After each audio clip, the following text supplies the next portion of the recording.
Allez, c'est parti. Shabbat Shalom, Shabbat on va Shalom. parler de la paracha de Vayakel et la paracha de quoi? De Shkalim. Alors la Torah commence Vayakel Moshe El Kol Ben Israël. On raconte une fois une petite histoire.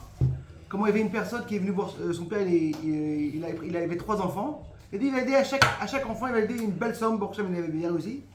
Mais un des enfants il dit non, papa j'ai pas besoin de ton aide. Je veux aller au business tout seul, pas besoin de ton aide. Il prend un petit peu d'argent, il y va. Et il arrive dans un petit village. Et quand il arrive au village, une personne rencontre et dit qu'est-ce que tu sais faire? Il fait moi, je sais pas, c'est un petit jardinier. C'est quoi? Viens travailler chez nous. Je veux bien te payer, ça a l'air bien. Il lui a donné un appartement. Et après ça, un jour, il y avait un endroit pour travailler dans une macolette, dans un endroit où ils font des gâteaux. Et il commence à travailler. Et le patron dit c'est quoi? Tu t'aimes bien, je vais t'ouvrir un magasin. Et un deuxième, un troisième. Et après un an, il envoie un papier à son père, il dit voilà papa, je t'avais toujours dit, j'ai pas besoin de ton aide. J'ai gagné mon premier $1 million. Et là, le fils, le père, il envoie une lettre, il dit écoute-moi, tous les gens qui t'ont aidé, c'est moi qui les ai payés. Ta macolette n'a jamais marché. C'était moi tout le temps en train de te sponsoriser. Tu pensais qu'elle marchait? Tu m'as coûté plus qu'1 million $. Et là, en vérité, on va voir que dans le paracha, on nous parle de quoi? De Vayakel Moshe, et on nous parle de quoi? De la mitzvah de Shetamim. Et là, il faut voir en vérité, il y a quelques questions à comprendre. Première chose, l'histoire de Shabbat, on la voit 4 fois dans la Torah. Pourquoi la Torah doit répéter encore une fois? On sait que l'explication simple, c'est qu'en vérité, on a voulu connecter Shabbat avec le Mishkan. Que le Mishkan, toutes les choses qu'on fait dans le Mishkan, on n'a pas le droit de faire pendant Shabbat. Et comme ça, on apprend. Parce qu'on sait que la Torah, elle est quoi, hein? Elle est très brève. Mais quand on voit notre paracha, on voit un truc qui est spécial. Il y a une différence, et une très grande différence, entre tous les endroits qu'on voit l'histoire de Shabbat et ici. Comment écrit la Torah ici? Chez Jedamim, TAC, avec un tséré. Et là, on va comprendre que qu'est-ce que aussi Rachid nous dit. C'est qu'il y a 2 choses qui se passent en Shabbat. Il y a la halakha de Shabbat et comment arriver à Shabbat. Jusqu'à maintenant, on nous parlait de quoi? De faire Shabbat, la halakha de Shabbat. Là, c'est une nouvelle chose. On va les apprendre comment arriver à Shabbat. Une personne, il doit arriver à Shabbat de quoi? De savoir, une fois par semaine, il fait le magasin. Ah, il travaille dans les habits en France. Je ne m'inquiète pas. La chose va se faire quoi de TAC, Melacha, Meatma. Et c'est en vérité, il faut savoir que c'est pas nous qui fait la panassa. C'est tout vient quoi d'Hachem. Mais la Torah en vérité vous apprend un truc incroyable. Comment arriver à Shabbat? Et comment la Torah te dit? Shabbat, Shabbaton. Le Shabbat du Shabbat. Et la question qui se demande, pourquoi écrire 2 fois Shabbat? Chez Yamim Tassé, pour arriver au Shabbat. Et on va comprendre en vérité, c'est que une personne, pour arriver à Shabbat, c'est très compliqué. Parce que le Shabbat, c'est quoi? C'est le jour du repos. Et la tête, elle travaille encore plus. Si tu ne te prépares pas avant, tu ne pourras pas arriver au Shabbat. Il y a un petit Esber qui explique un truc incroyable. Il dit, c'est quoi le mot bracha? Bracha, c'est quoi en vérité? C'est et, premièrement, c'est Hachem. C'est la Emouna. Bet, c'est quoi? C'est 2. Resh, c'est 200. Et Chaf, c'est 20. C'est-à-dire qu'en vérité, c'est les otiotes de quoi? De doubler. C'est vrai qu'une personne, des fois, il peut gagner moins d'argent, mais son argent, il vaut plus. Baruch Hashem, il a moins d'argent, mais il achète l'appartement moins cher. Il a moins d'argent, mais tout ce qu'il achète, c'est moins cher. Il arrive à avoir la bracha. L'autre, tout ce qu'il achète, il gagne beaucoup plus. Combien de gens tu rencontres? Ils disent, c'est pas possible. Comment une personne, il gagne tellement peu d'argent et il finit le mois. Moi, je gagne des sommes tellement grandes, j'arrive pas à finir. Parce que c'est quoi en vérité? C'est bracha. Quand tu as la bracha, tout en vérité est doublé. Parce qu'une personne en vérité, il doit avoir quoi? La ishtadlut. Il y avait une fois le Rav qui a raconté qu'une personne, il avait un chiot, et c'était une personne, un businessman. Et quand il était au chiot, il était pas bien. Tout le temps en train de regarder son portable. Mais il dit, qu'est-ce qui se passe? Il dit, moi je suis à la bourse et j'ai très peur que les actions ils montent et ils descendent. Ok. Et un jour, après un mois et demi, il le voit comme ça, il le voit tout relax, il arrive au chiot pendant 1 heure. Il dit, qu'est-ce qui s'est passé? Il dit, voilà.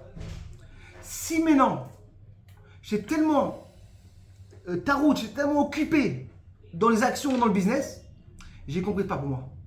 J'ai mis mon argent dans les actions qui sont plus calmes. C'est-à-dire que si maintenant ça me dérange, à mon limoud, à ma tfila, à mon travail, c'est pas pour moi.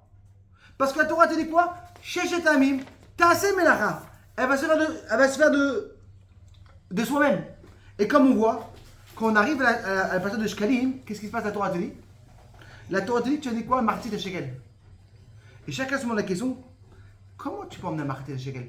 C'est comme une personne qui va venir, chacun un ami, il va venir un demi-cadeau. Une personne, il monte à la synagogue. Nous, Sheiten, Khati Shekel, 1 demi-euro. Non, mais je pense que c'est la dernière fois que le rabbin il va le faire monter à la Torah. C'est quoi ce demi-shekel? C'est qu'en vérité, ce demi-shekel, c'est quoi? On est associé avec Hachem. Je te donne ma partie. Chacun, en vérité, il emmène quoi? Sa partie. Et pour ça qu'il faut toujours se rappeler, en vérité, qu'on est seulement un demi. Bezrat Hachem, là, va rentrer dans le mois de Adar, qui va rentrer le mois de Purim. Et on sait qu'en vérité, la seule fois qu'il écrit la Torah, Zman Simchatenu, c'est où? C'est Sukkot. Et pourquoi? Parce qu'en vérité, Zman Simchatenu, c'est vrai qu'à la base, Sukkot, c'est quoi? C'est un Zman de quoi? De Simcha, mais c'est au moment de Beth Amikdash. Nisur Hamaim. Nisur Hamaim. Mais aujourd'hui, le lien de quoi de Purim, c'est quoi? Megillat Esther.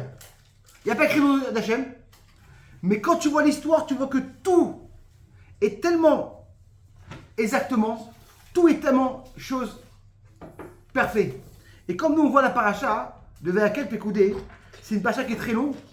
Et si on remarque bien, il n'y a pas beaucoup de Rashi. Et pourquoi? Parce que Rashi nous dit au début, je vous ai expliqué avant, quand vous avez fait quoi le plan de construire. Et la question qui se demande, pourquoi la Torah doit tout répéter? Encore une fois depuis le début. Si elle a déjà dit, qu'est-ce qu'elle aurait pu dire à la Torah? En brèche. On l'a fait exactement comme que vous avez fait le plan. Et le rabbi il explique un pirouche incroyable, il dit en vérité que c'est vrai que maintenant on a fait des plans. Mais combien de fois dans la vie on fait des plans et les plans ils sont par rapport à la vie? Combien de fois on dit ah là là, Bezrat Hachem, je vais me marier, je vais être le meilleur mari. C'est comme on dit, il y avait une arabe qui disait j'étais le meilleur papa jusqu'à que j'ai des enfants. J'étais le meilleur mari jusqu'à que je me suis marié. C'est-à-dire que des fois dans les plans c'est très très beau, mais est-ce que dans la réalité tu vas réussir? Non. Et c'est ça qu'en vérité on le dit ici. Vayakel Pekoudé, la Torah nous a dit qu'ils ont construit le Mishkan exactement comme ils ont fait les plans. Parce qu'Hachem est avec eux. Quand une personne il est avec Hachem, tout marche. Et là on va comprendre maintenant pourquoi la Torah te dit Shabbat Shabbaton. Comme on sait l'histoire, comme on sait la Torah te dit Yagia Kapera qui t'oral. Ashrecha Ba'olamazé, Ashrecha Ba'olamaba. Quand une personne il va travailler dur dans le travail, il va être content dans ce monde-là et dans le monde en haut. Et ne sache demande pourquoi Yagia Kapera? Pourquoi ça travaille dur? Pourquoi ça va être un travail dur? Alors j'ai vu un pirouche qui est incroyable. Yagia Kapera. C'est quand que ça travaille dur une personne, c'est quand une personne ne kiffe pas le travail. Quand une personne il kiffe une chose, il ne voit pas le temps passer. Une personne il va au travail, allez, mais non, mais quand on finit, mais quand tu kiffes un cours de Torah, tu peux rester là-bas 1 heure, 2 heures. Il dit la Torah, Yagia Kapera. Quand tu vas au travail, faut que tu sens que c'est Yagia. C'est dur pour toi.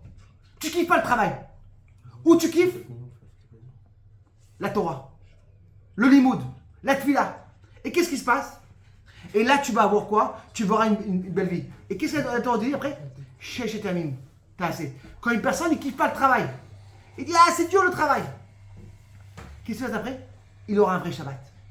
Parce qu'un mec qui kiffe trop le travail, il ne pourra pas être libre à la maison. Il va être toujours... il ne pourra pas être libre à la maison. Et même avec sa femme, avec sa femme. La Torah te dit, Yagi Kapera, tu vas au travail, tu n'as pas le choix, tu fais tes heures de travail. Mais ne reste pas plus que ça.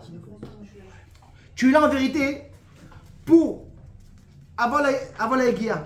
Et là, on va comprendre aussi pourquoi il y a qu'un Torah te dit Shabbat Shabbaton. Parce que même dans ta semaine, il faut que tu fais Shabbat. Il faut que tu arrives à un niveau que ça soit un petit Shabbat la semaine. Et là, tu arrives le vrai Shabbat. Parce que si une personne toute la semaine, il fait la fête, ah non, mais moi, je suis vraiment, c'est ma force, je veux kiffer, je veux travailler. Qu'est-ce qui va se passer? Il n'aura pas un vrai Shabbat. Pour arriver au Shabbaton, un vrai Shabbat, même dans la semaine, il va quoi? Il va venir. Et comme la Torah te dit, va Yakel Moshe. C'était quand va Yakel Moshe? Quand il a repris les Juifs, après Yom Kippour. Parce que quand une personne, il travaille trop dur, c'est un petit peu une avodazara. C'est un Choser Emouna. C'est quoi le tikkun du Chet HaEgel? C'est d'avoir les moulins dans le travail. Moi, je mets Ishtadlout. Je vais me mater Ishtadlout. Et après, qu'est-ce qu'Hachem il va me donner? Comme on dit quoi? Pas trop les qui choudash el marat. Ouvrez-moi comme un petit trou. Ishtadlout. Chat d'aiguille. Comme une aiguille. Et le reste, Hachem va donner. C'est-à-dire qu'en vérité, quand une personne il fait sa Ishtadlout, il montre qu'il a les mouna avec Hachem. Et là, il peut arriver Shabbat Shabbaton. La préparation, c'est quoi? C'est le Shabbat. Même dans la semaine, il faut que tu te mets à quoi? À 70% de travail. Ça veut dire que c'est pas que tu vas travailler, mais tu vas avoir un petit peu le sentiment de Shabbat. Si tu n'as pas ton sentiment de Shabbat toute la semaine, tu ne pourras pas avoir le Shabbaton. Et pour ça, la Torah te dit Shabbat Shabbaton. C'est-à-dire qu'ici, c'est vrai qu'il y a écrit 4 fois dans la Torah le Shabbat. Mais ici, c'est différent. Ici, la Torah te dit comment tu vas arriver à Shabbat.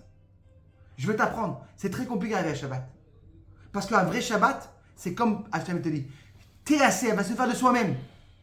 Et quand tu vas au travail, il ne faut pas trop kiffer au travail. Parce que si tu kiffes trop au travail, tout le Shabbat, elle va travailler la tête. Tu vas parler avec ton ami. Il y a Guy à Kapera, que Bezrat Hachem, on aura la force de savoir que quand on a la Emouna, quand on a la Emouna et Bidachon, on a la vraie Simcha. Parce qu'on sait tout que dans Hachem, on n'est jamais angoissé. Alors j'ai une maïchtadlout, je vais au travail et Dieu m'a dit. Et Bezrat Hachem, on espère que Hachem me prendra pour le Ham Israël et pour en faire de quoi le Mishkan. Que comme Hachem dit, je vais être avec vous. Qu'on espère que qu'on parle tellement du Mishkan, que Hachem il pourra envoyer le Beth Amidash Bekarov à ma Shabbat Shalom et les règles de la Simcha.